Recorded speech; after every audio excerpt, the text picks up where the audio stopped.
Eh ben, merci Balobin d'être là. Donc, merci à Hélène pour nous recevoir dans le cadre du mois du Gallo. Et donc pour causer de droit linguistique, de droit culturel dans le domaine linguistique. Alors déjà, bon, pour moi, l'idée de la conférence, c'est venu entre autres d'échanges dans le cadre de la loi NOTRe en 2015 qui aborde donc, ce qui était une loi qui s'appelle Loi pour la nouvelle organisation territoriale de la République, et donc qui a mené le concept de droit culturel. Et j'ai eu connaissance d'un document qui s'appelle l'Observation générale numéro 21, qui est un document des Nations Unies, on va en parler. Et quand j'ai lu ce document-là pour la première fois, je me suis aperçu qu'il y avait beaucoup de notions de droit linguistique. Et je me suis dit, mais comment ça se fait? C'est un document en fait qui concerne des droits qui sont a priori applicables en France. Et comment ça se fait qu'on est aussi peu au courant de ce qui est potentiellement des droits des personnes ici en France? Voilà, c'est né de ça. Donc on va aborder entre autres ce document-là, l'Observation générale numéro 21. Donc aujourd'hui, les questions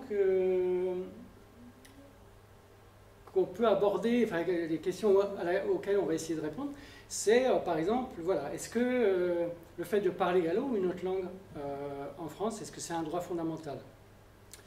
Et bon voilà, on est dans un état où a priori il n'y a pas beaucoup de protection pour les langues régionales, mais malgré tout, est-ce qu'il n'y a pas des choses qui laisseraient penser qu'en fait, s'il y a quand même que ce serait quand même un droit fondamental de pouvoir parler gallo ou brésonnec ou d'autres langues en France?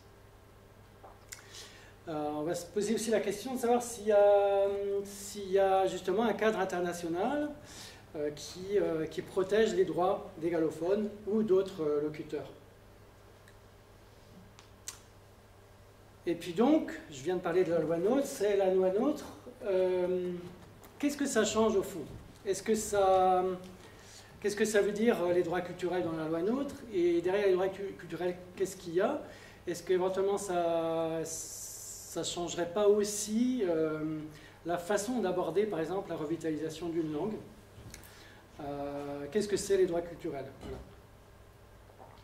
Et évidemment, la question qu'on peut avoir dès qu'on s'intéresse aux langues, c'est comment on peut pérenniser une langue en danger comme le gallo. Voilà, si on est convaincu qu'on a le droit de parler gallo, aujourd'hui, forcément, la question elle se pose de comment on peut bâtir ce droit-là, au-delà d'un droit formel qui serait éventuellement d'avoir des lois vraiment favorables aux langues régionales en France. Même si on avait ça, qu'est-ce qu'on peut faire pour que ce soit effectif? Donc pour répondre à ça, on va aborder les choses en 4 temps. D'abord, on va se pencher sur le contexte français. Donc là, on va vraiment parcourir en très grand résumé le passage d'un état assez défavorable, voire qui pourchasse la pratique d'autres langues que le français, jusqu'à une période comme aujourd'hui où les choses sont un petit peu plus favorables, on va dire. Ensuite, on va se pencher sur la question, enfin sur le sujet des droits culturels. C'est quoi les droits culturels? Et en quoi ça touche aussi les questions linguistiques? Ensuite, on va aborder d'autres, à travers des textes internationaux, on va aborder des outils qui peuvent nous aider à réfléchir à comment bâtir les droits linguistiques. Et ensuite, on va vraiment se pencher sur la question de bâtir les droits des locuteurs d'une langue en danger. Là, on va s'inspirer entre autres de préconisations de Garabide, qui est une association, qui est une ONG du Pays Basque. Donc d'abord, avant de présenter, vraiment de rentrer dans le cœur du sujet, je vous propose de présenter rapidement Chubri, dont je suis le directeur, et Maël ici est le chargé de communication. Donc notre cœur de compétence, c'est vraiment l'inventaire linguistique, et on fait aussi un travail plutôt de valorisation de la langue, de ce qu'on appelle des actions de développement. Je vais y revenir. Donc c'est une asso classique avec un conseil d'administration, avec des adhérents. On est actuellement une vingtaine d'adhérents, et puis quelques associations aussi qui sont membres. Nos ressources sont vraiment essentiellement des ressources publiques, des subventions. Donc le premier de nos financeurs, c'est la région Bretagne, dans le cadre de sa politique linguistique. Le deuxième, c'est le ministère de la Culture, à travers les deux DRAC, Bretagne, Pays de la Loire. Et puis en troisième, c'est l'Ille-et-Vilaine, le département d'Ille-et-Vilaine. Mais donc on a aussi des financements de la Loire-Atlantique, du Morbihan, de la région Pays de la Loire, de la ville de Rennes et désormais de la métropole de Rennes, et probablement, on attend la réponse, mais aussi du département des Côtes-d'Armor, dans le cadre de la nouvelle politique linguistique qui a été adoptée avant les élections départementales l'année dernière. Voilà, pendant longtemps, nous avions une toute petite équipe de 3 personnes, mais sur 1,80 équivalent temps plein. Cette année dernière, donc on a accueilli Maguiel Jubao comme chargé de communication sur un contrat d'alternance. On a juste à côté de lui, sur l'image, un Norvétillard qui a été recruté à la fin septembre comme documentaliste, qui est entre autres chargé de mettre en réseau Chevry avec d'autres structures qui ont de la documentation d'intérêt linguistique pour le gallo. Et puis voilà, moi donc j'assure la direction. On a Michel Girard qui travaille 3 jours par semaine en tant que comptable. Et puis encore plus à gauche, Jessica Aumont qui est notre chargée d'inventaire linguistique, qui fait surtout des enquêtes orales et qui va dépouiller les enquêtes ensuite pour saisir des bases de données. Je vais vous parler un peu de ça après. Et puis donc Bertrand Lusson, tout à gauche, qui a été salarié pendant 2 mois et demi cet automne dernier pour faire de l'inventaire des noms de lieux, de l'inventaire toponymique, spécialement en Loire-Atlantique, avec un financement spécifique du ministère de la Culture. Voilà, on aimerait pouvoir à l'avenir créer un poste de toponymiste, puisque c'est une de nos priorités de recenser les noms de lieux. Donc voilà, pour un territoire qui équivaut, la Haute-Bretagne, c'est l'équivalent de 3 départements entiers. Donc c'est vrai qu'on est une équipe encore assez réduite par rapport aux besoins d'inventaire linguistique. Notre action, là, je disais dans 2 domaines. Donc l'inventaire linguistique, c'est ce qui est représenté par une image d'enquête, là, et puis avec l'enregistreur. Et il y a l'autre domaine qui couvre les actions de développement. Là, l'image qui symbolise ça, c'est un rapport du Conseil culturel de Bretagne. Donc l'Assemblée consultative de la région Bretagne pour la culture et les langues. Donc en 2015, il y a eu un rapport qui portait sur le gallo et qui faisait des préconisations sur le gallo. Je vais surtout vous parler du premier domaine qui est vraiment notre cœur de compétence, donc l'inventaire linguistique. Notre travail, voilà, il a 4 phases, on va dire. Il y a une phase de collecte. On peut dire la phase de collecte, l'idée c'est de documenter le gallo pour pouvoir l'étudier. Donc ça, je vais vous présenter après. Ensuite, à partir de la documentation, on va surtout produire des données. Donc ça peut être des noms de lieux, du vocabulaire, et qu'on va mettre en ligne dans des dictionnaires en ligne. Et puis, à partir de ça, à partir des données, on va pouvoir étudier la langue. Ça peut être sa prononciation, par exemple, ça peut être des éléments sur la syntaxe, sur la grammaire, plus globalement. Et puis, on a une activité de traduction qui a été un peu réduite ces dernières années, mais qu'on souhaite relancer pour faire face aux besoins. Alors, le premier domaine, donc la partie collecte. Dans la partie collecte, donc, il y a un gros volet qui porte sur les enquêtes orales, puisque quand on a démarré en 2007, le constat c'était qu'il y avait très peu d'archives sonores de paroles en gallo, hormis le fonds de contes en gallo à Dastum.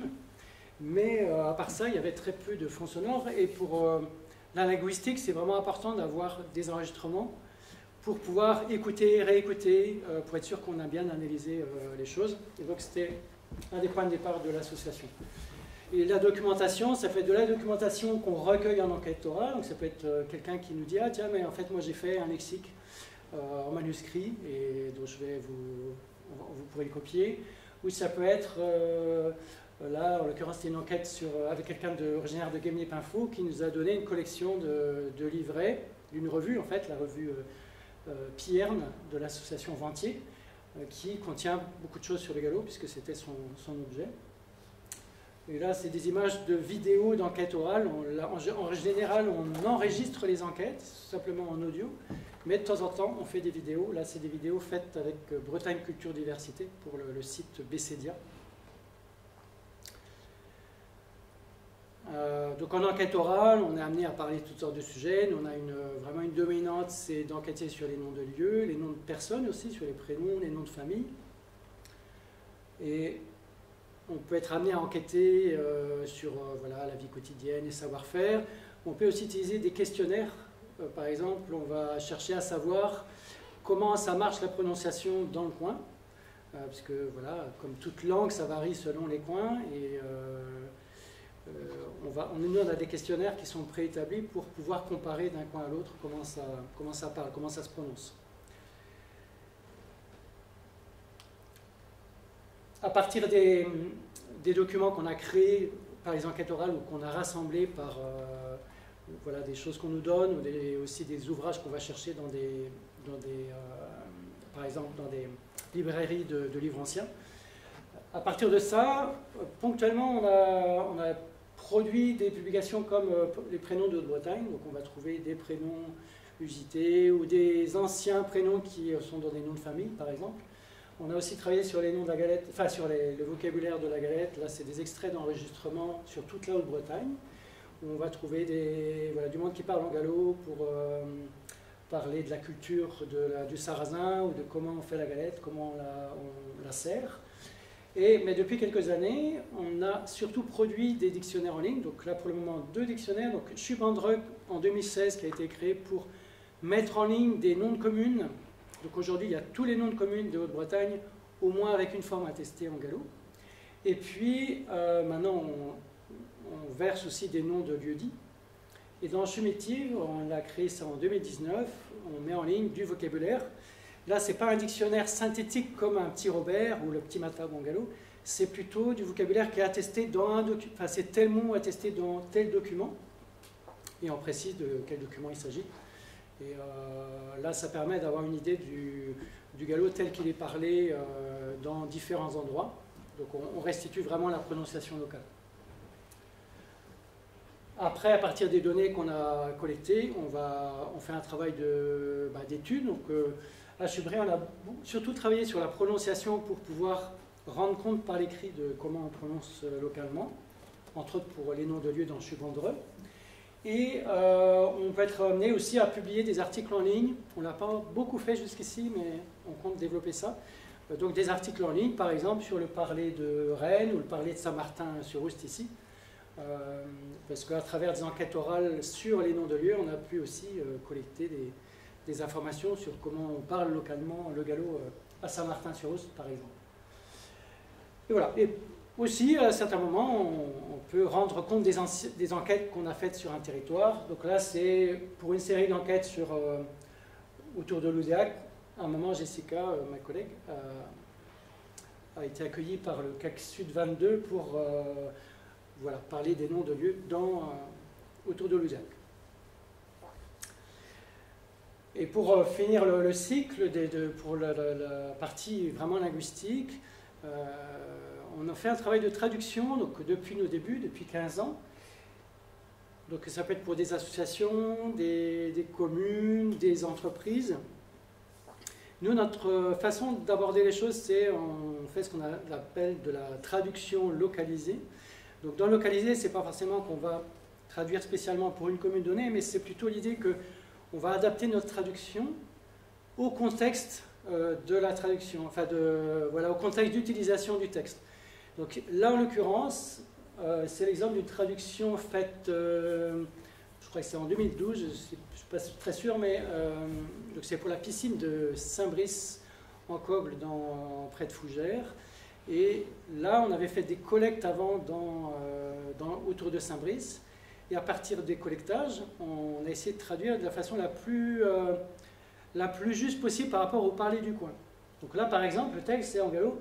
La patouillerie, c'est rien que pour les knois que les gens les surveillent, qui n'en sont garant. Et on aurait traduit ça ailleurs, on aurait peut-être dit la patouillerie plutôt, parce que c'est le mot le plus courant en gallo. Enfin, patouilleux, là c'est pour la pataugeoire. Mais on n'aurait pas mis patouillerie. Là, c'est dans ce coin-là, ils disent patouilleux pour patauger. Et on aurait, pour les knois, on aurait peut-être plutôt mis les cognats ou les garçoilles. Voilà, un exemple. On n'aurait pas mis les gens, on aurait mis les parents. Parce qu'il y a d'autres coins où les gens, ça ne se dit pas pour les parents. Au contraire, là c'est l'affiche de la future édition du Festival interceltique. Donc c'est les assemblées interceltiques. Là on a traduit en écrivant par exemple un B2L, parce que l'idée c'est que si des gens disent assemblée, ils vont lire assemblée, et si les gens disent assemblée, qui connaissent un peu le gallo écrit, ils vont lire assemblée. Là, parce que là c'est en Basse-Bretagne et c'est un grand festival, donc on a plutôt traduit pour que ce soit lisible pour la plupart des gallophones. Donc on ne va pas travailler de la même façon selon le contexte. Hein. Voilà, quelques mots sur les autres activités, plutôt sur les actions de développement. Donc on peut être amené à faire des conférences comme aujourd'hui, donc à parler du gallo et des droits culturels. On peut faire des propositions de politique publique, comme je vous ai montré la couverture pour le conseil culturel. Voilà, on peut être présent sur des événements comme à la Bogue d'Or l'automne dernier. Et puis, on fait aussi un travail d'information sur le gallo et sur notre activité. Je vous présenterai tout à la fin, vous pourrez vous inscrire sur notre lettre électronique si vous voulez la recevoir. Venons-en au sujet d'aujourd'hui. Le droit, donc on va aborder d'abord, c'était la première étape qu'on a vue tout à l'heure, le droit linguistique français. Donc on ne va pas voir tout le droit linguistique français, mais c'est plutôt, on va essayer de regarder dans le temps surtout comment les choses ont évolué. Donc d'abord, ce qu'on pourrait dire, c'est à partir du 18e, fin 18e, à partir de la Révolution française, ce qui n'était pas autant le cas avant, il y a vraiment une volonté de la Nouvelle République, à partir de la période de la Terreur dans la Révolution, parce que pendant la Révolution, il y a eu des débats sur la place des langues dans la République, mais à partir de la Terreur, on va considérer qu'en France, on doit généraliser l'usage du français, avec un argumentaire que c'est le meilleur moyen d'assurer une égalité d'accès aux droits. Donc, on dit déjà à l'époque que l'instruction, elle doit se faire seulement en langue française. Mais en fait, il va falloir attendre la fin du 19e pour que ça se mette vraiment en place. Et on va adopter des mesures, en particulier sous Jules Ferry, des mesures pour que vraiment ce soit effectif, c'est-à-dire que tous les instituteurs ne parlent que le français à l'école, ce qui n'était pas le cas jusque-là. Et donc là, on va voilà, réaffirmer le français sera seul en usage dans l'école. Donc c'est la période de Jules Ferry, on est en pleine période coloniale. Là, il faut vraiment avoir ça en tête, c'est vraiment l'idée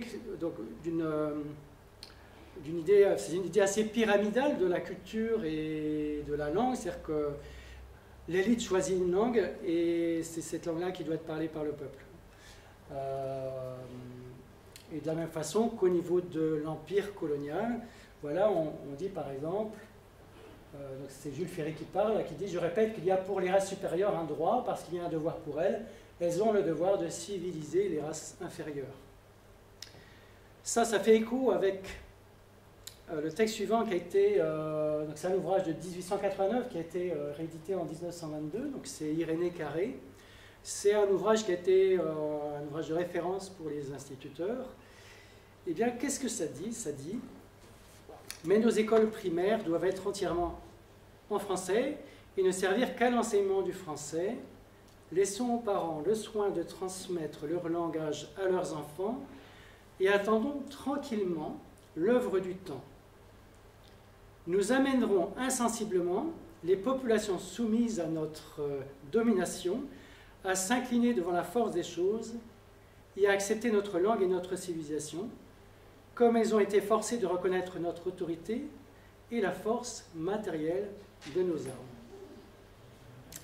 J'avoue que quand j'ai lu ça la première fois, j'en ai pleuré, parce que voilà, ça me fait penser à ce qu'ont vécu nos parents, grands-parents, qui ont reçu des coups de trique sur les doigts pour qu'ils ne parlent pas du tout le patois à l'école. Les choses vont évoluer après, donc là c'est plus tard, à partir des années 50 surtout, on va commencer à autoriser l'enseignement. Là c'est encore bien plus tard, c'est en 2008, où voilà, on dit les langues régionales appartiennent au patrimoine de la France. Ça c'est la modification de la Constitution en 2008.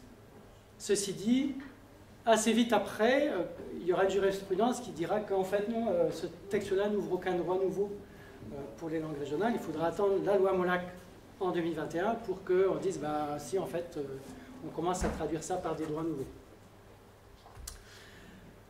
Donc en 2008, il y avait une communication du ministère de la Culture qui disait bien la loi impose l'usage obligatoire du français, mais ce n'est pas exclusif, donc on peut utiliser les langues régionales en traduction du français, par exemple sur la signalétique. Donc ça, c'était la délégation générale à la langue française et aux langues de France qui communiquait suite à cette loi. Enfin, suite au changement de constitution, pardon. Voilà, donc il y a eu à plusieurs époques, entre dans les années 80, pour le gallo en 83, des évolutions sur l'enseignement. Je ne vais pas m'embarquer sur ce sujet-là parce que ce serait assez long et ce n'est pas du tout ma spécialité. Mais voilà, encore récemment, en 2013, il y a eu une loi, en l'occurrence, qui visait à améliorer, enfin, à développer l'enseignement en langue régionale.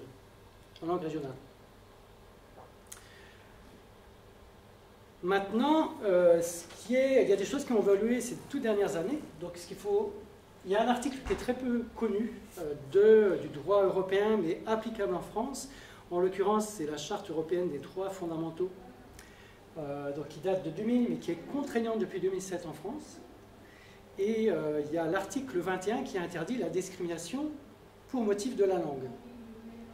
C'est un article qui est très peu connu en France, hormis sur une affaire qui a été en 2017, le fait que l'État en fait, a envoyé des instructions au préfet, c'est même 4 ministres, Intérieur, Économie, Travail et Aménagement du territoire, qui ont adressé au préfet des instructions qui disaient que la clause Molière était interdite. Alors la clause Molière, c'est quoi? C'est des collectivités locales et des fois des régions, dont la région Île-de-France, qui avaient pris des mesures à l'occasion d'appels d'offres pour des marchés publics, avec une clause qui obligeait les entreprises qui candidataient à ce que tous leurs salariés soient francophones.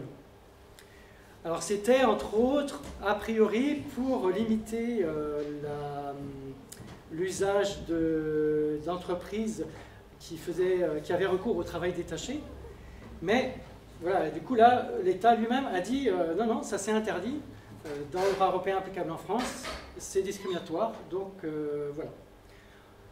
Or, on pourrait dire quand même, si on regarde bien cette loi-là, si on se penche sur, par exemple, la pratique du conseil régional pour les gares TER, c'est-à-dire la région, en lien avec la SNCF, actuellement, et signalise sur toute la région administrative, et signalise systématiquement en français breton. Ou pareil pour les lignes de car, pour Bresgo, c'est la norme sur tout le territoire. Donc sans tenir compte de la spécificité de la Basse-Bretagne ou de la Haute-Bretagne. Et en l'occurrence, voilà, l'information récente sur les lignes de car, c'est qu'il a été demandé aux EPCI, donc aux intercommunalités, de dire si elles voulaient ou pas du galop. Donc ça, on l'a demandé en Haute-Bretagne.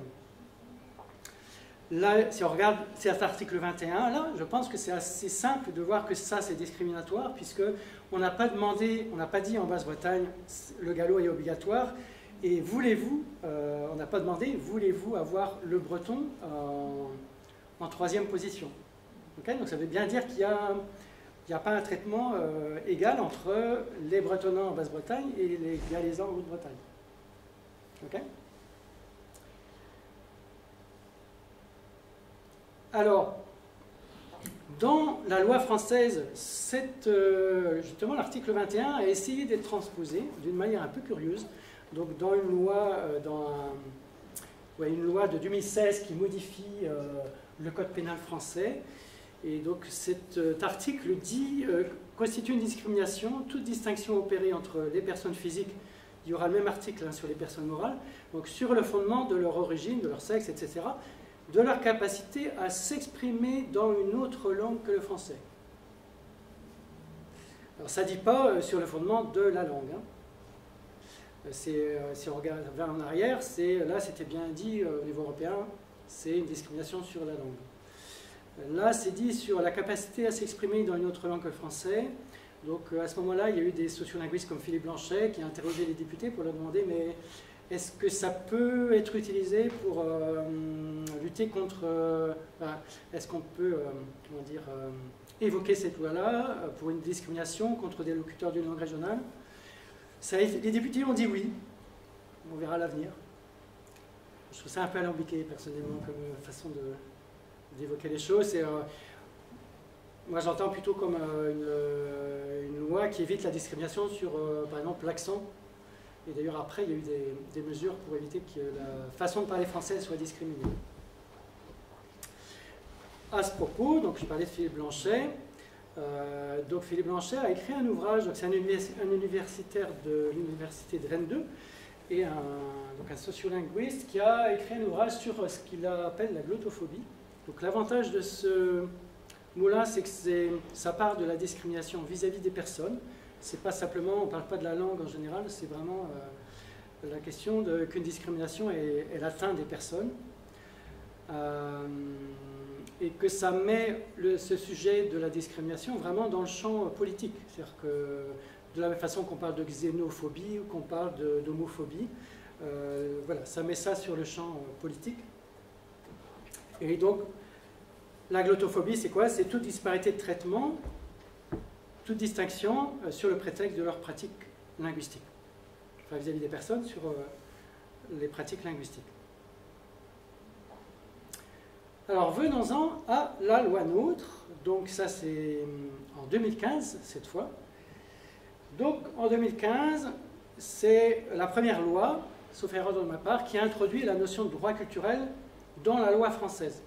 Ça ne veut pas dire que les droits culturels ne faisaient pas partie déjà du droit français, puisque, en fait, en 1980, la France avait ratifié un pacte dont on va parler tout à l'heure, un pacte sur les droits économiques, sociaux et culturels, donc un pacte des Nations Unies. Et donc, ce qu'on voit, c'est qu'il a fallu attendre 35 ans pour que cette ratification se traduise dans des textes de loi français. Alors, la loi NOTRe, il y a deux aspects qui nous intéressent pour les langues. Il y a l'article 103, donc, qui justement dit que les compétences sont partagées entre l'État et les collectivités territoriales dans le domaine de la culture, et ça doit se faire dans le respect des droits culturels. Donc ça, on va parler après de ce que c'est les droits culturels. Là, en l'occurrence, la loi fait référence surtout à la Convention 2005 sur la diversité culturelle. Il faut avoir en tête quand même que c'est bien depuis le pacte ratifié en 80 que les droits culturels font partie du droit français. L'article 104 concerne les langues régionales, puisque ça dit les compétences sont partagées, y compris en ce qui concerne la promotion des langues régionales. Ce qui veut dire aussi que la question des langues régionales, ce n'est pas qu'un sujet d'une région comme la région Bretagne, ou pour le gallo de la région Pays de la Loire, c'est aussi un sujet qui concerne les départements, les communes, intercommunalités, les départements. Oui, enfin, région, département, intercommunalité et communes. Pour finir, pour compléter ce tour du droit français, la loi Molac, c'est vrai que ça a été une nouveauté, donc il faut bien avoir en tête que la loi Molac, elle a été censurée, mais qu'il y a quand même des articles qui sont passés. Donc elle est rentrée en application depuis le 21 mai l'année dernière. Dans le domaine du gallo et dans le domaine de notre activité à Chubry, ce qui est important, c'est que cette loi-là, elle rentre les langues régionales dans le cadre du patrimoine culturel immatériel. Donc ça rentre dans le code du patrimoine.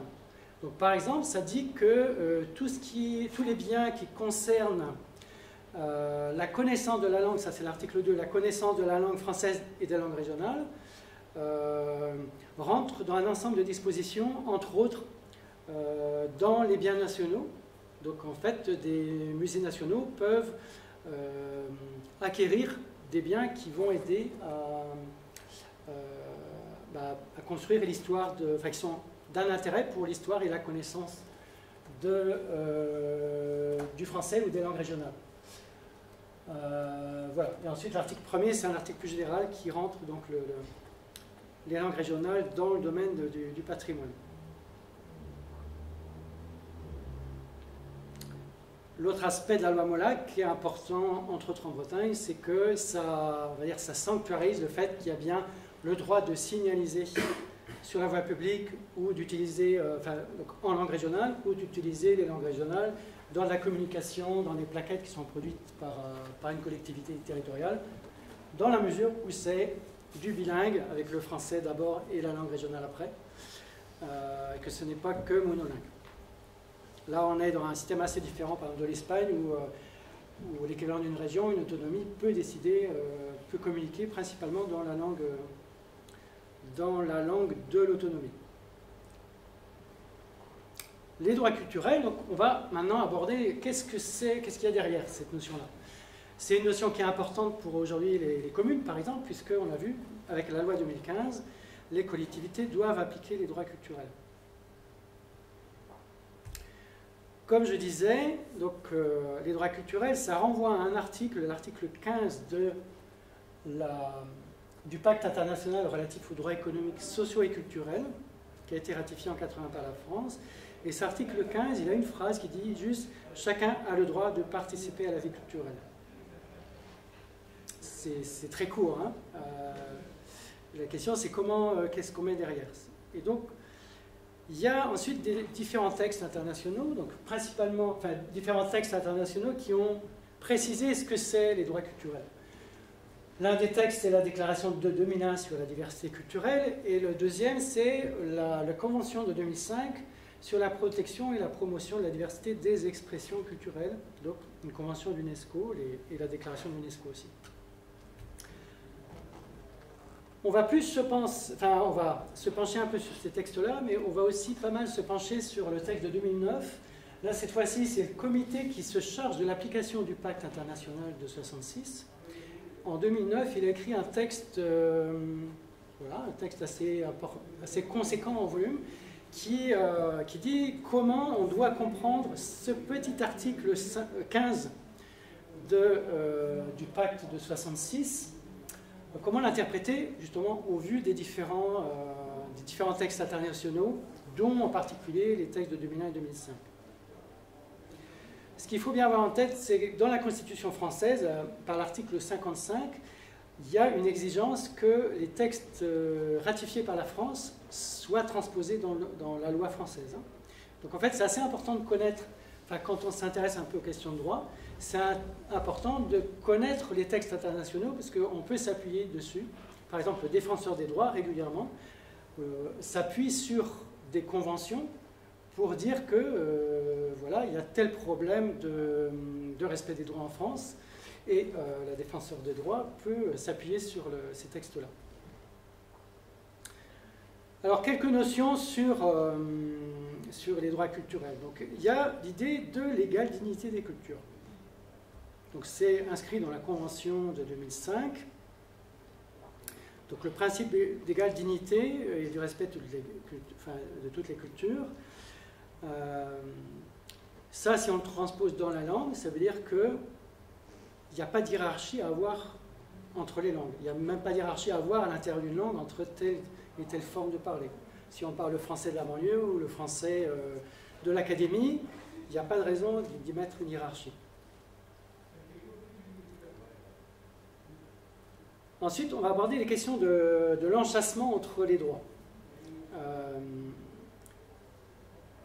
Dans la Convention de l'UNESCO, il dit donc la diversité linguistique est un élément fondamental de la diversité culturelle. Donc on a déjà cette idée qu'on considère la langue comme un élément de la culture plus globalement. Là, c'est schématisé par ce triple rond. Voilà, on va considérer que dans les textes, quand on les étudie, on dit que les droits linguistiques font partie des droits culturels qui font partie des droits humains fondamentaux. Ce n'est pas les droits linguistiques à côté des droits fondamentaux, par exemple. Et ça, c'est clair dans la Convention de l'UNESCO de 2001, qui dit que les droits culturels sont partie intégrante des droits de l'homme.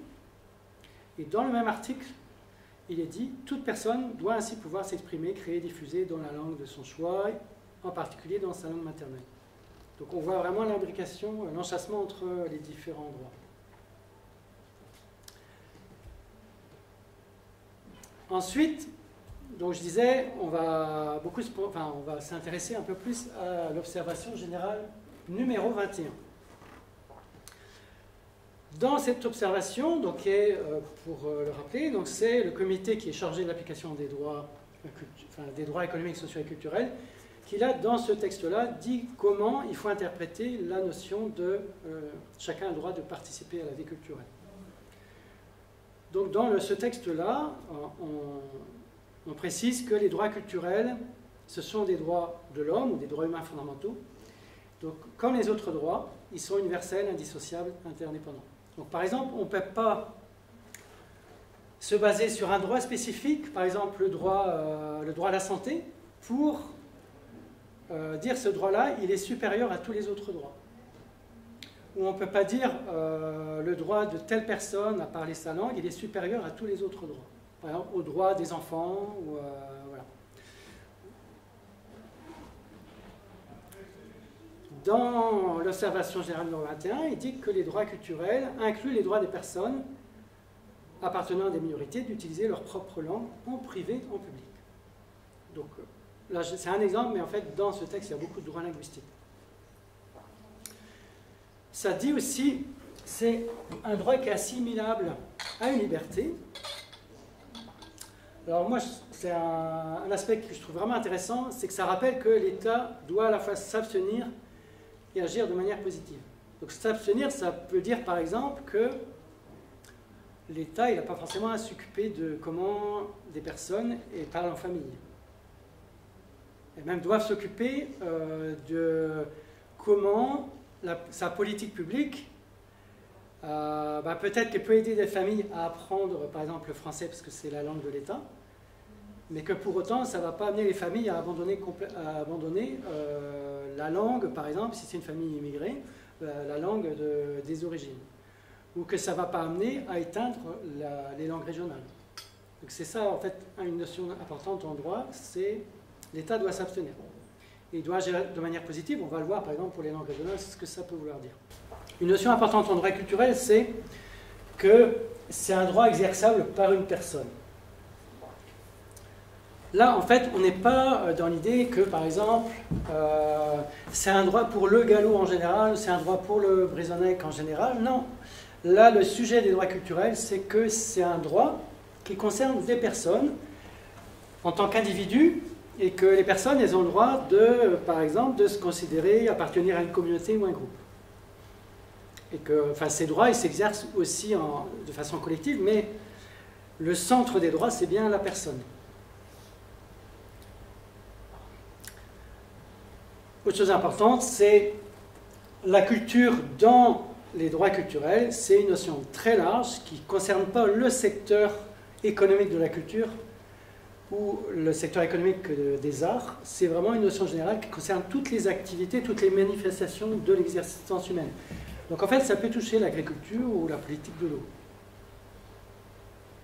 Ça, c'est un sujet, en fait, les États, souvent, surtout un État comme l'État français, ont tendance à, comme dans la loi NOTRe en l'occurrence, l'État a tendance à cantonner les droits culturels au secteur de la culture. Dans la loi NOTRe, c'est abordé au moment de parler de la culture. Mais non, en fait, c'est une notion qui est beaucoup plus large.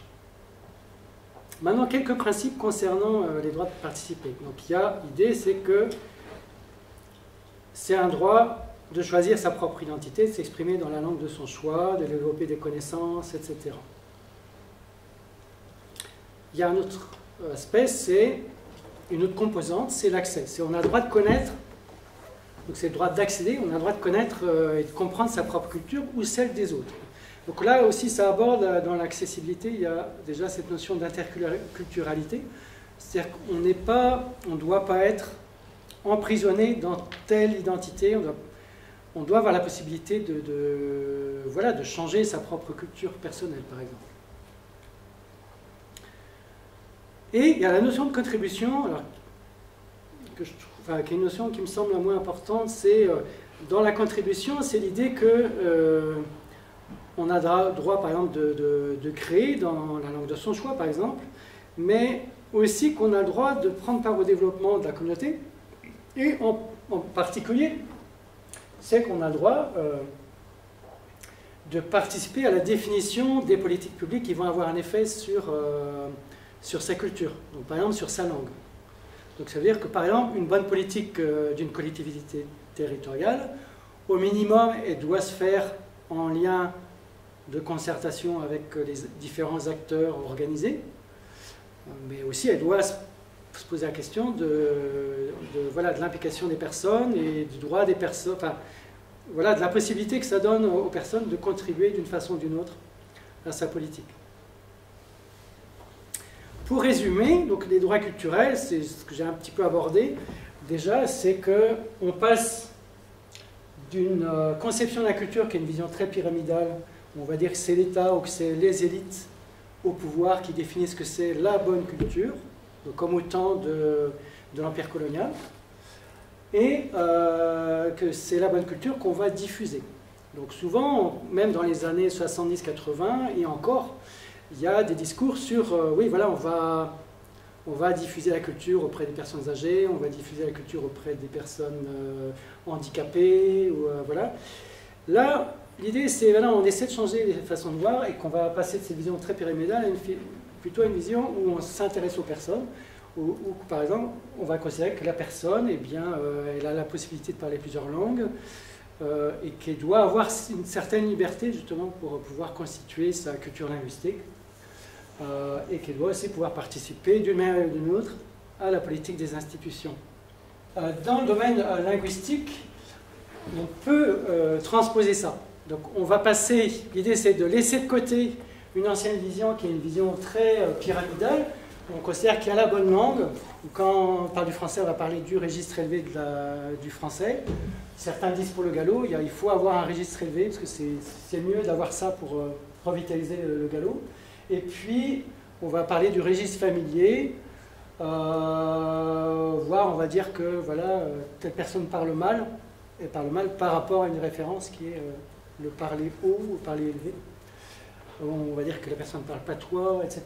L'idée, c'est qu'on laisse ça de côté, parce que c'est, voilà, on va passer plutôt à une vision où on va juste considérer qu'une personne, de fait, c'est ce qu'elle fait, et qu'on doit lui laisser le droit de le faire, qu'une personne, elle peut, par exemple, si elle se met à parler gallo, ou si elle parle gallo déjà, eh bien, son gallo, ça va être à la fois le gallo qu'elle connaît par la famille, par les voisins, que son gallo, il peut être influencé, par exemple, par des ouvrages plutôt, on va dire, qui ont tendance à standardiser la langue, comme des dictionnaires généraux. Et puis, ça peut être aussi le gallo entendu à la radio, à la télé, etc. Ou le gallo qu'on a lu dans des livres. Pour finir le tour sur l'observation générale numéro 21, moi, il y a un aspect qui m'a beaucoup intéressé dans ce texte-là, c'est, à la moitié du document à peu près, ça dit, il faut avoir en fait des outils pour vérifier qu'on est bien en train d'appliquer le droit de participer. Donc, dans le texte, il est question des éléments de réalisation du droit de participer. Mais juste en dessous, c'est précisé, on parle des conditions. Alors, ça, on peut passer en revue des questions concrètes. Par exemple, la disponibilité, si on s'occupe, par exemple, on peut se poser la question, pour quelqu'un qui veut parler gallo, est-ce qu'il y a des ouvrages en gallo qui sont disponibles quelque part dans des bibliothèques? Alors, est-ce que par exemple ce n'est... oui, voilà. Donc par exemple, on peut se dire, oui, ok, il y a au moins une bibliothèque à Saint-Brieuc où il y a des ouvrages en gallo. Ou à Rennes, voilà, il y a par exemple la bibliothèque des Champs Libres où il y a des ouvrages. Ça, c'est la disponibilité. Donc quelqu'un qui vraiment en veut, il a toujours la possibilité d'aller à la bibliothèque des Champs Libres, il va trouver un gros fond sur le gallo. Après, il y a la question d'accessibilité. C'est en fait pour quelqu'un, alors on va dire quelqu'un qui habite, alors je sais pas, qui habite à l'Odéac. Alors oui, ça va, il va avoir peut-être un fonds documentaire à Saint-Caradec, où il va pouvoir trouver des ouvrages en gallo. Mais est-ce que tous les gens de ce pays-là ont un accès facile à des écrits en gallo? ou à un fond de chansons en gallo, ou un fond de parents en gallo, voilà. Ça va être autre chose. Et pareil à Rennes, est-ce que ça suffit d'avoir au champ libre des bouquins qu'on peut consulter ou qu'on peut éventuellement emprunter? Est-ce que ça va suffire? Un autre exemple, c'est si on s'occupe de la toponymie. Des noms de lieux en gallo. D'accord, il y a déjà tous les noms de lieux, de communes qui sont disponibles dans la base de données Chubandreux sur le site web de Chubry. Donc les noms de communes, ils sont disponibles. Mais est-ce qu'ils sont accessibles? Si je vais... déjà, il commence à être disponible à Saint-Brieuc, on rentre dans l'agglomération de Saint-Brieuc, on sait que c'est Saint-Brieuc en gallo. Est-ce qu'on sait qu'on dit le Légier? Ben non, parce qu'il n'y a pas de pancarte qui disent que c'est le Légier. Est-ce qu'on sait qu'il y a la commune de Landieuil ou Landieuil, selon les prononciations? Donc là, on a un problème d'accès. C'est qu'en fait, tant qu'il n'y a pas de signalétique en gallo, les Galaisans, ils n'ont pas accès à la forme en gallo de la commune où ils sont en train d'habiter ou sont en train de rentrer. Ça, on n'est pas raccord du tout avec les droits culturels à cause de ça. Ensuite, il y a la question d'acceptabilité. Par exemple, quand le département du Morbihan, ça fait un petit bout de temps déjà, décide de signaliser tous les noms de communes sur les axes départementaux, avec des pancartes en breton, y compris sur la partie galaisante, est-ce que c'était acceptable pour les habitants de l'Est du Morbihan? Visiblement non, parce que ça fait beaucoup de polémiques. Ensuite, est-ce que c'est la politique qu'on met en place, là, du point de vue toujours d'une collectivité territoriale, est-ce qu'elle est adaptable? Donc, par exemple, on revient sur ce sujet de la signalétique, où donc récemment, dans la convention spécifique en faveur des langues de Bretagne qui a été signée par la région et l'État dans le cadre du contrat de plan État-région, il est question de signaliser toutes les nationales de la région Bretagne en breton. Bah, est-ce que c'est adaptable? En fait, il y a un problème, parce que si à un moment des gens disent bah, non, il faudrait le faire en gallo, on va avoir un souci, c'est que... alors qu'est-ce qu'on fait? Est-ce qu'on rajoute une troisième place, sachant que sur une nationale, il y a des règles de l'État qui disent que bah, voilà, il ne faut pas plus de temps, à un même endroit, il ne faut pas plus de temps de panneaux parce que ça pose un problème de sécurité routière. Donc ça, là, on va voir qu'il y a un problème d'adaptabilité. Si on se pose la question de l'adéquation, là encore, ça passe très mal l'examen des droits culturels, puisque l'adéquation, c'est, on se pose la question, c'est est-ce que la politique qu'on mène, en l'occurrence pour la revitalisation du breton, est-ce qu'elle est adéquate par rapport au territoire où on est, par rapport au contexte culturel? Or, c'est clair qu'on a par exemple des données de TMO Région, donc un sondage qui a été fait en 2018 sur les langues de Bretagne, et on sait que les bretonnants sont essentiellement en Basse-Bretagne et les galaisans essentiellement en Bretagne, que proportionnellement, il y a même un petit peu plus de galaisans en Basse-Bretagne que de bretonnants en Haute-Bretagne. Mais c'est ça, en Haute-Bretagne. En pourcentage, hein, pas en nombre.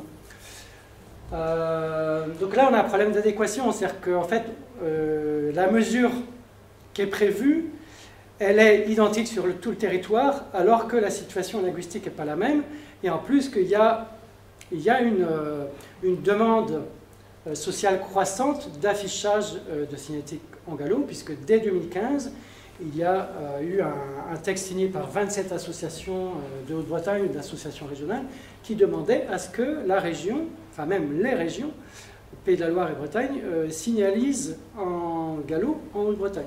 Et voilà, et qui demandaient qu'il y ait une politique territorialisée, c'est-à-dire une priorité aux Français bretons en Basse-Bretagne, une priorité français-gallo en Haute-Bretagne, avec la possibilité de mettre l'autre langue en troisième. C'est clair? Voilà, donc pour moi, ce sont des... c'est un texte, en fait, Observation générale numéro 21, pour des gens, par exemple, qui travaillent enfin, que ce soit dans le secteur associatif, mais surtout pour les collectivités territoriales, puisque c'est du droit qui est... voilà, c'est du droit contraignant, c'est une obligation d'appliquer les droits culturels. Donc là, ça donne des outils des outils clairs en fait, pour juger en fait, si une politique qui est envisagée ou qui est déjà en place, elle est pertinente par rapport à l'obligation d'appliquer les droits culturels. Alors, dans l'observation générale numéro 21, il est aussi dit qu'il est interdit de discriminer. Bon, on l'a vu, c'est déjà le cas dans le droit européen applicable en France, qu'il faut viser l'égalité. Alors ça, pour moi, justement, c'est intéressant, parce que souvent, pour le galop, y compris à la région, on dit « Ah ben oui, mais la demande sociale, elle n'est pas très forte sur le galop. » Oui, mais la demande sociale, on peut dire que ça se travaille, c'est-à-dire, y compris la région, elle a un effet sur la demande sociale. Le fait que, par exemple, l'État, en 1983, ait décidé de mettre en place une option baccalauréat, ça a eu un effet énorme sur la demande sociale, au moins dans l'Académie de Rennes, puisqu'il y a une option bac mise en place pour le galop. Là, ce que dit clairement le comité qui est chargé de l'application des droits économiques, sociaux et culturels, dit on doit viser l'égalité.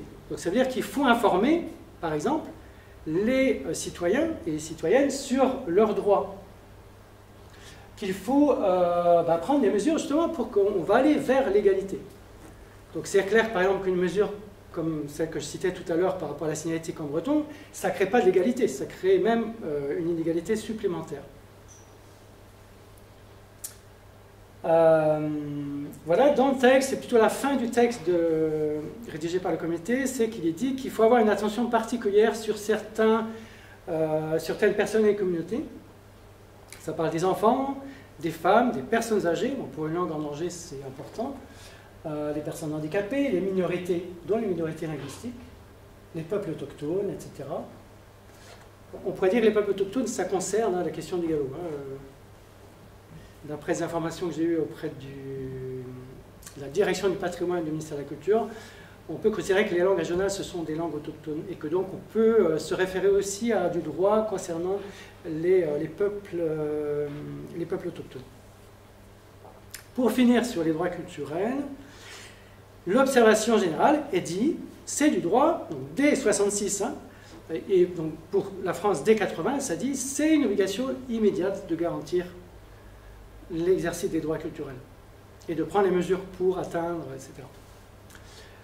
Donc, je vous encourage à regarder l'observation générale numéro 21. Il y a entre autres la partie 3 donc, qui donne toutes les obligations. Et si ça vous intéresse, il y a une petite fiche qui s'appelle... alors, c'est une fiche pour l'essentiel, donc ça, c'est une série de fiches. Et donc, celle-là, elle a été rédigée par Jean-Michel Lucas sur les droits culturels des personnes. C'est assez bien parce que c'est synthétique, donc pour des gens qui, par exemple, sont amenés à travailler dans un domaine où il y a des obligations légales, comme par exemple une commune, c'est une bonne synthèse en fait. Maintenant qu'on a vu ce que c'est cette notion des droits culturels, donc il y a pas mal d'implications au niveau linguistique, on va juste passer en revue quelques textes qui peuvent aider à réfléchir à comment appliquer des droits culturels spécifiquement sur le plan linguistique. Ça va être un petit tour rapide. On va parler de la Charte européenne des langues régionales. Alors, elle a été signée pas ratifiée, mais mine de rien, il y a des principes qui peuvent aider à travailler sur les langues. Il y a un autre texte qui, lui, n'a aucune valeur contraignante, puisque c'est un texte signé par des ONG. Donc en 1996, c'est la Déclaration universelle des droits linguistiques, assez promue par différentes organisations en Espagne. Mais pas seulement, puisqu'il y avait le Dalai Lama, il y avait des personnalités internationales qui ont parrainé ce texte-là. Et puis, on va parler spécifiquement, mais très brièvement, d'un ensemble de résolutions prises par les Nations Unies sur la normalisation des noms géographiques. Et ça, c'est intéressant à connaître par rapport à la mise en place de signalétique en breton, en gallo ou dans d'autres langues régionales. D'abord, au niveau européen, il y a cette idée que ce qui est important quand on démarre des politiques publiques, c'est de reconnaître les langues, en fait. C'est tout simple. Donc en 2004, par exemple, la région, elle a reconnu le breton et le gallo comme des langues de Bretagne. Pour le gallo, au début, c'était assez symbolique, mais avant, on disait la langue bretonne et le parler gallo, donc déjà le fait de dire les langues de Bretagne. ça a quand même réconforté les acteurs du galop. Il y a des initiatives qui ont été prises déjà, rien que parce qu'il y avait symboliquement un soutien de la région. Et puis, il faut mettre en place des actions de promotion des langues. Donc, par exemple, le mois du galop, on peut dire que ça en fait partie. Et qu'il faut aussi faciliter, encourager l'usage oral comme écrit des langues régionales. Ça ne mange pas beaucoup de pain pour une collectivité territoriale, c'est juste, voilà, on va encourager, reconnaître, promouvoir. Il y a des choses sur l'enseignement, je ne vais pas trop m'étendre là-dessus, mais donc qu'il faut favoriser la recherche et l'apprentissage. Voilà, il faut mettre en place des moyens adéquats pour enseigner et étudier. Il faut permettre aux non-locuteurs de pouvoir apprendre la langue. Et puis, il faut encourager, ça touche directement notre activité, en l'occurrence, il faut encourager les études et la recherche sur les langues régionales. Sur le gallo, c'est vraiment un souci, puisque la recherche universitaire, elle est quasi inexistante, hormis à l'université de Nantes. Et ça, c'est depuis les années 80, en fait, où il n'y a quasiment pas d'études de réaliser. Dans la charte européenne, il y a aussi cette notion qu'il faut respecter, donc ça c'est dans les principes, hein, l'article 7, c'est au tout début de la charte, il y a cette idée qu'il faut respecter l'aire géographique. Donc là, on revient à... C'est encore un élément qui conforte l'idée qu'en fait, il vaudrait mieux avoir, au niveau du conseil régional, une approche territorialisée, en disant, voilà, on ne va pas signaliser de la même façon en Haute-Bretagne et en Basse-Bretagne. Quelques mots sur la Déclaration universelle des droits linguistiques. Là, c'est le titre en catalan, puisque ça a été signé à Barcelone. Dans cette déclaration, il y a l'idée de distinguer deux niveaux de droit. Il y a un niveau de droit qui est vraiment les droits les plus étendus, c'est dans le cas d'une langue comme le gallo parlé en Bretagne, ou le breton parlé en Basse-Bretagne, ou le catalan parlé dans la partie catalanophone de la Catalogne, mis à part la vallée d'Aran, par exemple. Et là, on va considérer que pour la communauté linguistique donc, qui parle la langue traditionnellement sur le territoire propre, donc on va parler de la langue propre au territoire, eh bien, toute communauté linguistique a le droit que sa langue soit utilisée en tant que langue officielle sur son propre territoire. Donc ça, ces notions-là, ça peut aider, par exemple, à l'échelle de la région Bretagne. Donc, en parallèle, on va dire que... on va parler du groupe linguistique. Là, on va plutôt parler, par exemple, des Bretonnants à Rennes, ou des Galaisans à Vannes, ou à Brest. Et on va considérer que, quand même, ces gens-là, ils ont quand même des droits. Peut-être qu'ils ne sont pas dans le territoire de la langue propre, enfin, ils ne sont pas dans le territoire où est parlée principalement leur langue, mais il y a quand même des droits. Donc, par exemple, le texte dit qu'il y a le droit d'utiliser son anthroponyme, donc son nom de famille, dans sa langue. Ou, par exemple, qu'il y a le droit, voilà, dès lors qu'elle représente un certain... Enfin, que c'est vraiment un groupe linguistique, c'est-à-dire qu'il y a suffisamment de gens, on va donner le droit d'apprendre la langue à l'école, par exemple. Ou qu'il y ait certains actes administratifs qui puissent être faits dans sa langue. Donc ça, à mon avis, c'est une notion, donc entre communauté linguistique et groupe linguistique, c'est une notion qui peut être vraiment... voilà, même si on n'est pas dans du droit contraignant, hein, mais c'est des notions qui peuvent aider à construire des politiques linguistiques. Et pour finir le tour sur ces notions de droit linguistique au niveau international, donc les Nations Unies donc, ont un groupe d'experts qui travaillent sur les noms géographiques. Et le groupe d'experts, il constate, donc là c'est la conférence, puisque c'est des textes qui sont proposés par le groupe d'experts lors des conférences des Nations Unies. Et donc il y a l'une des conférences qui constate que souvent, enfin que la plupart du temps, les programmes de normalisation nationale reposent sur des cartes qui ne tirent pas profit des recherches menées au sujet de l'usage local actuel. Donc par exemple, on peut dire que les cartes IGN ne prennent pas en compte le travail que fait Chubry de recensement des formes en gallo des noms de lieux. Mais en plus de ça, ce qu'ils disent, c'est que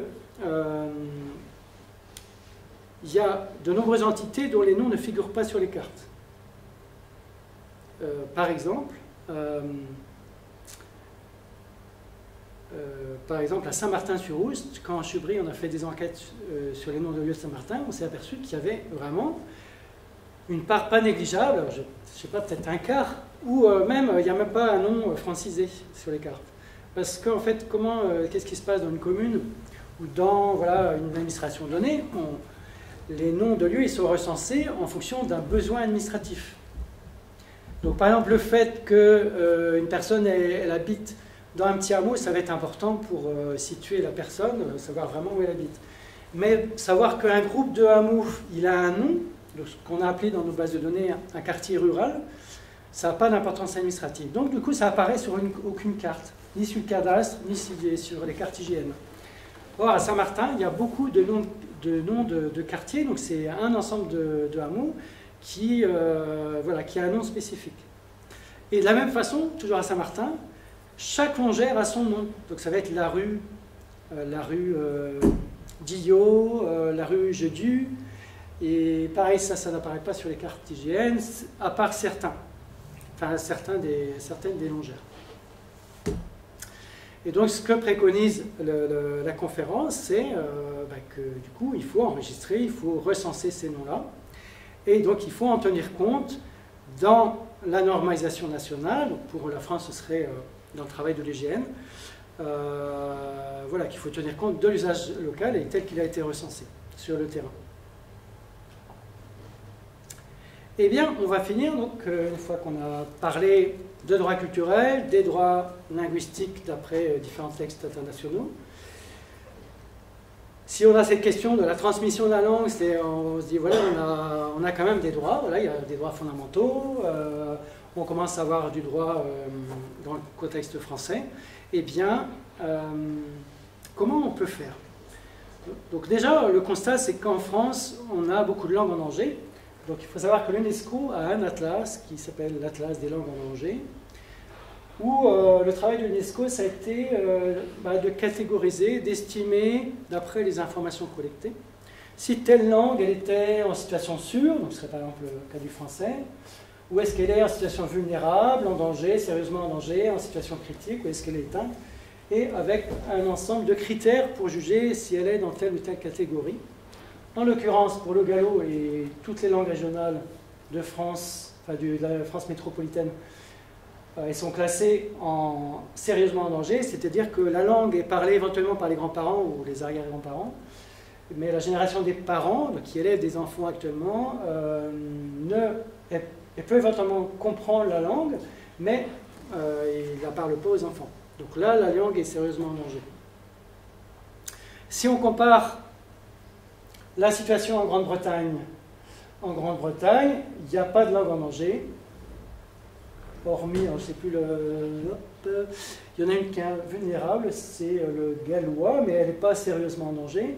Et il y a des langues qui sont en revitalisation, comme le cornique, sur la pointe de la Cornouaille. Si on compare la situation française, eh bien, on a beaucoup de points orange, les langues sérieusement en danger. Donc face à ça, qu'est-ce qu'on peut faire? Donc il y a une association qui s'appelle Garabidé, à laquelle à Chevray on a échangé dans nos débuts, qui a publié plusieurs ouvrages pour faire la synthèse de comment on peut tirer parti de l'expérience du basque pour d'autres langues qui sont en danger à travers le monde.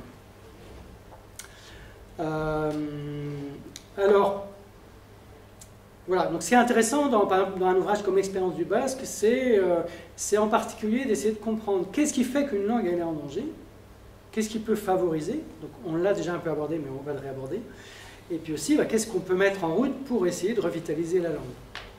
Donc que ce soit au niveau institutionnel, mais que ce soit aussi dans plein d'autres domaines, que ce soit au niveau associatif, au niveau personnel, etc.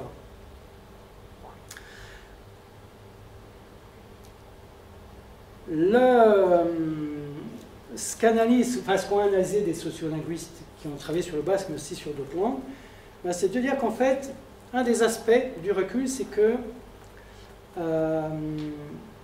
c'est déjà de constater que à un moment donné, une langue, alors on peut prendre le cas du gallo parce que ça marche bien, que à gauche c'est un état initial, on va dire que c'est le gallo avant les années 50, avant la Seconde Guerre mondiale. Le français c'était la langue nationale, c'est la langue B, mais la langue A, le gallo, c'était une langue locale, on l'entendait sur tous les marchés. Hormis peut-être vraiment le centre de Rennes, mais même à Rennes, dans la rue, on l'entendait beaucoup. Les petits commerces, souvent, on entendait quand même un peu parler gallo. Toutes les professions d'artisans, même encore dans les années 50, on entendait pas mal parler gallo. Et donc, c'était la langue locale, c'était la langue dans le travail, c'était la langue dans la famille, pour la plupart des familles, et c'était la langue personnelle. Et on est passé petit à petit à une situation qui est celle de droite, où le français, c'est la langue nationale, locale, du travail, et la langue familiale. Et il reste un petit bout dans sa tête, en fait, qui garde une compétence en gallo. Et ça va être que dans certains contextes où on va éventuellement avoir la possibilité de parler gallo. Mais ça va être un peu exceptionnel. Voilà. Et c'est ce qui s'était passé pour le basque, puisque le basque n'était pas une langue parlée par la grande bourgeoisie, voilà, jusqu'aux années, on va dire 80, jusqu'au processus démocratique après Franco. Et le basque, ils ont fait tout un travail qui font qu'ils ont récupéré, alors on va dire même, du point de vue basque espagnol, ils ont récupéré l'échelon national, puisque l'Espagne a un État plurinational.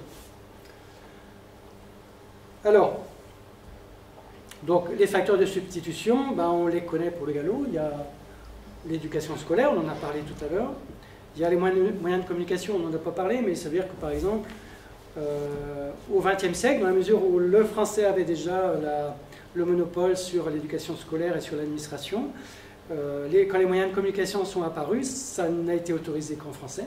Il aura fallu attendre les radios libres pour qu'on puisse entendre des radios dans des langues régionales.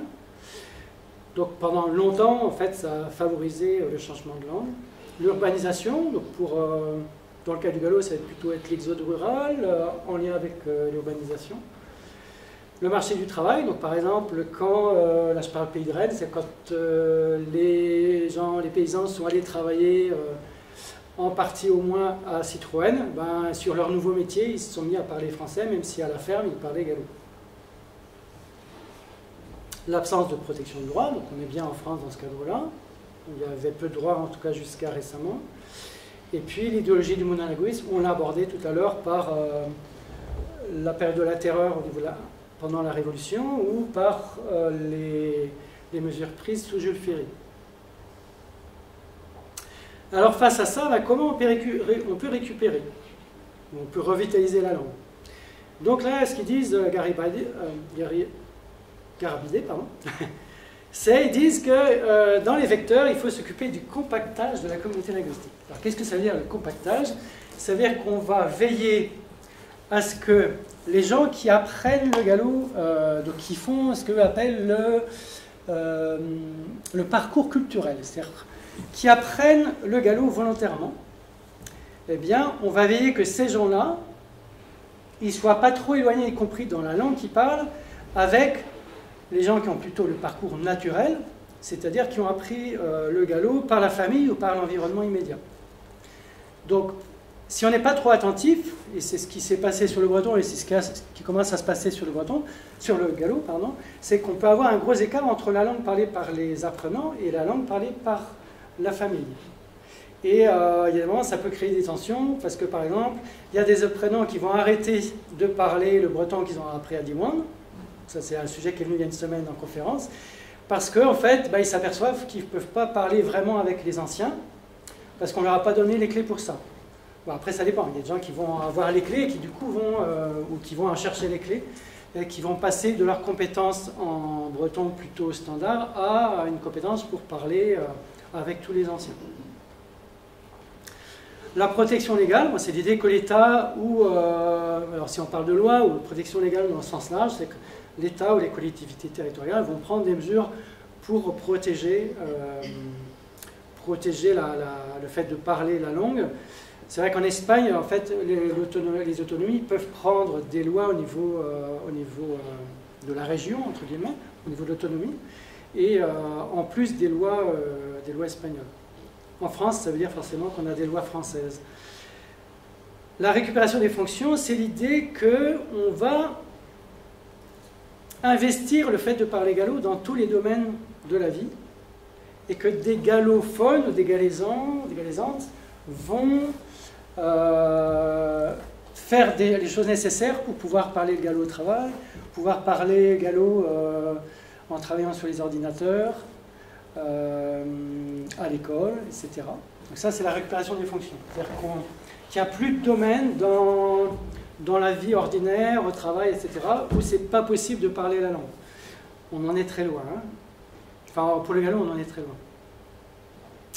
La reconnaissance territoriale, voilà, c'est préconisé par Garabidé, mais on a vu, c'était ce qui est préconisé par la charte des langues régionales. La confiance en soi, c'est l'idée que potentiellement, il n'y a pas de raison, c'est-à-dire, du fait que le gallo était interdit à l'école, etc., on a tendance à penser que le gallo, c'est que le passé, c'est du patrimoine, mais que, oh, bah non, parler d'informatique en gallo, ça n'a pas de sens, ou que c'est pas possible techniquement, ou voilà. Non, l'idée, c'est qu'en fait, non, on est capable de mettre à jour la langue, comme toutes les langues plus répandues l'ont fait, quoi. En français, on dit des tas de mots aujourd'hui qu'il y a 20 ans, personne n'aurait compris, quoi. Ça, c'est le vecteur de la récupération. Alors, en plus de ça, Garabidé donne quelques clés pour bien réussir à la revitalisation. Donc, créer des locuteurs complets, c'est l'idée que une personne, à la fois, elle va parler, elle va avoir du vocabulaire de base pour sa vie courante, mais qu'elle va aussi acquérir une compétence dans son domaine de spécialité, par exemple, au niveau professionnel. Ou que dans ses activités, je ne sais pas, telle personne, elle fait de la broderie, et bien qu'elle va apprendre à parler de la broderie dans sa langue. Ou qu'elle-même va faire des choses pour forger du vocabulaire dans son domaine.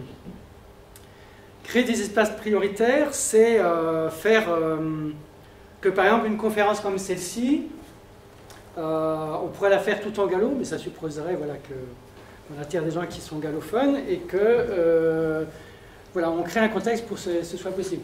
Alors, faire des cafés gallo, où on invite des gens qui parlent gallo pour jouer au cave, tout ça, ça fait partie de ça. Ça veut dire qu'au moins il y a un moment privilégié où quelqu'un qui parle gallo, il peut le faire. Et l'idée d'espace ouvert, c'est que voilà, il peut aussi y avoir des gens qui ne parlent pas la langue mais qui essaient de s'immerger. Donc là, c'est juste qu'on va veiller à ce que ces gens-là n'amènent pas tout le groupe à parler français, par exemple, du fait juste de leur présence. Quantité, qualité. Là, l'idée, c'est toujours les conseils de Garabidé, d'après l'expérience du basque, c'est qu'il faut veiller, quand on développe petit à petit l'usage de la langue, parce qu'on peut dire que voilà, pour le basque, ça a été vraiment un développement d'usage, c'est que on ne va pas aller trop vite quelque part, parce qu'on va veiller à la qualité. Donc, par exemple, on va veiller à la qualité de l'enseignement. C'est-à-dire que les enseignants, ils sont suffisamment avancés en breton ou suffisamment avancés en gallo pour être des personnes des références pour les élèves. C'est toujours un équilibre à trouver parce qu'il y a des moments où on veut plutôt la quantité, on veut plutôt, bah oui, on veut plutôt aller vite parce que la langue est en danger. Donc c'est toujours une question d'équilibre. Hein. Idéalement, c'est d'avoir les deux. Voilà. Et ce qu'ils disent aussi, c'est qu'il y a des domaines stratégiques.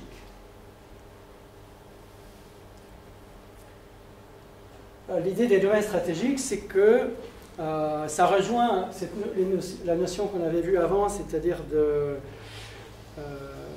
d'investir tous les domaines d'activité.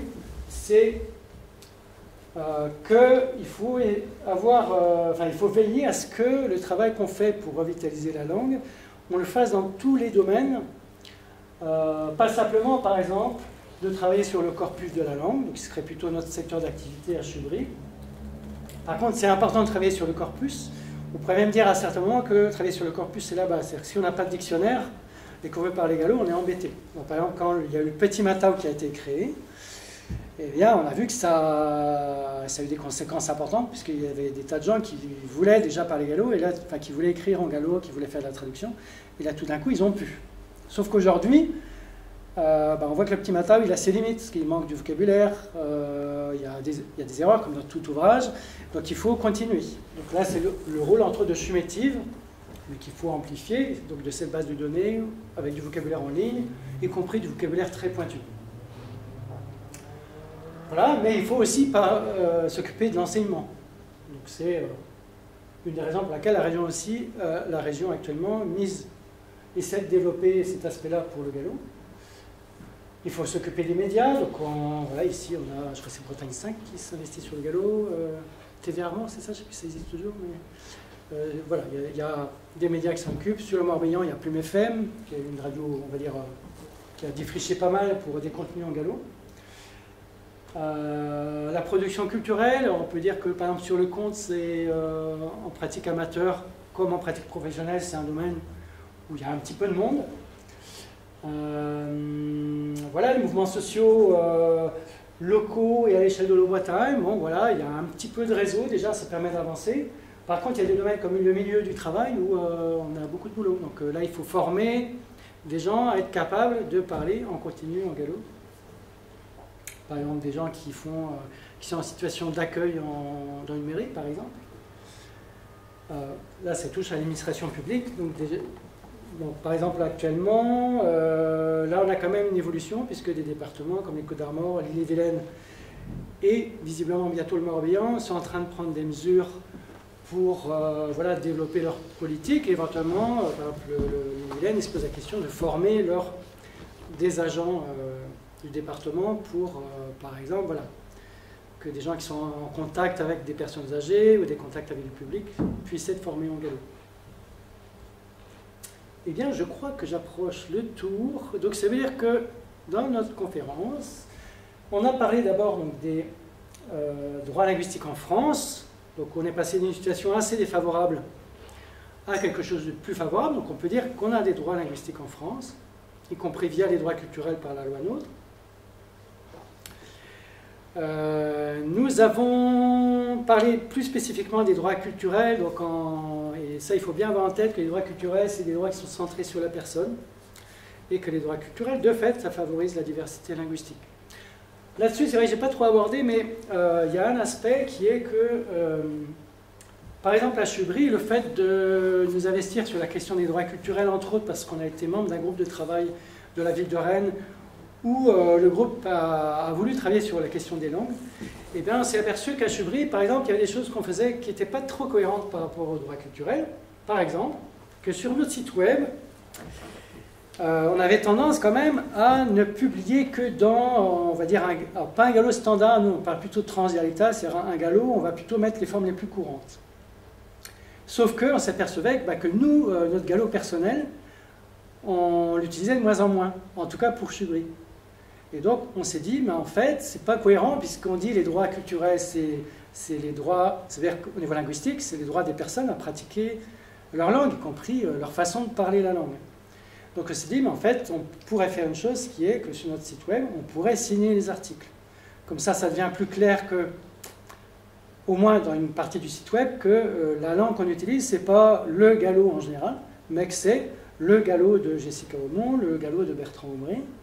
Et voilà. Par contre, il y a d'autres parties du site web où, par exemple, les titres des onglets, les titres des rubriques, on ne peut pas faire ça, puisque là, c'est des titres génériques, on va plutôt prendre les formes les plus courantes. Donc c'est vrai, nous, on s'est dit petit à petit, mais en fait, par exemple, pour les noms de lieux, on avait ça dès le début, pour les noms de lieux, pour la signalétique, nous, c'est clair qu'on recense les noms de lieux tels qu'ils sont parlés, tels qu'ils sont dits localement, et on les restitue comme ça. C'est-à-dire qu'on ne les standardise pas. On ne pense pas comme si on était une personne d'ailleurs et qu'on va transposer la forme locale, par exemple le Lédier, on ne va pas le transformer en le Dieu, qui serait la forme plutôt Pays grec. Plédélia, on ne va pas le transformer en Piedelia, etc. Donc les droits culturels sont centrés sur la personne. On a vu qu'il y avait des textes internationaux qui permettent de penser, de réfléchir aux droits linguistiques. Et puis, on a abordé certains certains aspects de méthode en fait pour s'occuper de revitaliser la langue aussi, avec en amont la nécessité de comprendre pourquoi une langue recule dans l'usage. Et ben voilà, et donc pour finir juste, donc Chubry, voilà, vous pouvez, n'hésitez pas, si vous avez besoin de traduction, de connaître le gallo, vous pouvez aller sur des outils en ligne comme les dictionnaires en ligne. Si vous voulez vous inscrire à la lettre, donc avant de vous donner la parole, donc si à un moment vous voulez vous inscrire pour recevoir notre courrier électronique, donc c'est juste une fois par mois, vous pouvez aller sur la petite enveloppe tout en haut de la page d'accueil et en cliquant dessus, vous allez tomber sur cette page d'inscription. Et puis pour finir, voilà, n'hésitez pas, vous pouvez soutenir Chubry. Donc, par exemple, si vous connaissez des gens qui parlent gallo couramment et que, par exemple, qui connaissent très bien les noms de lieux de la commune où elle habite, ça nous intéresse, ou pour des savoir-faire, voilà. Vous pouvez aussi verser des dons maintenant ou plus tard à Chubry, parce qu'on a besoin de soutien pour, entre autres, développer l'inventaire des noms de lieux. Et vous pouvez aussi devenir membre, si vous souhaitez, pour participer ou pour soutenir.